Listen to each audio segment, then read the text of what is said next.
Well, welcome, Boone.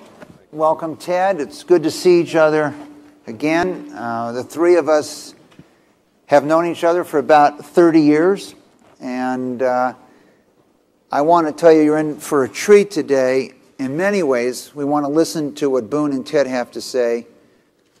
Now, Ted, you are an impatient individual. You know, you and I have been in a lot of meetings, and after about 15 or 20, a decision has got to be made.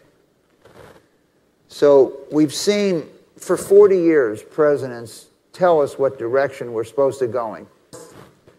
And for 40 years we've gone south. Why do you think it's going to be different tomorrow than it was in the last 40 years? It better be, because we're out of time now. We've got to start. This is what I said at the Time Warner boardroom. I'm not on the board anymore because they didn't get it. But I said, we've got to stop doing the dumb things and start doing the smart things. We had 5% of Google in a music merger. And I said to Dick Parsons, said, Dick, I think we ought to hang on to that Google stock. This was about 10 years ago. He said, that company's a bunch of bullshit. He said, we're lucky we got this. We're going to sell it the minute we get it.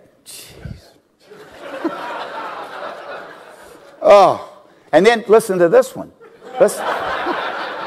We had CNN-FN, Financial Network, which was in 50 million homes, as Fox is in now. And they made the decision to close it down. It was breaking even. A cable network is breaking even when we should have been there competing with CNBC and Bloomberg.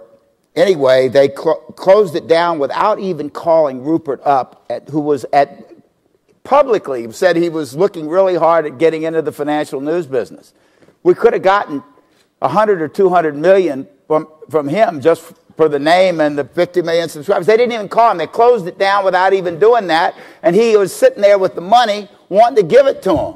I mean, you know, how dumb can you be? And if we let this opportunity, if we let the goddamn coal industry, who murdering their employees, for Christ's sake, well, I mean, that company had like 55 violations a day for the past, you know, I mean, what were they still got, what about their license to do business?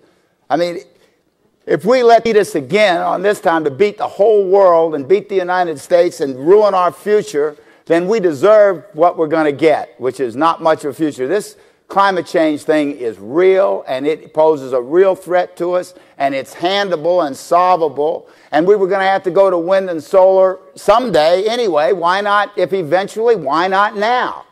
And, you know, I'm putting solar panels all over my parking lot in Atlanta. I'm just going to pay 70% of the building energy costs. It doesn't cost a whole lot, and we're getting a tax subsidy from it. There are a little subsidy here and there if that's what you want. No.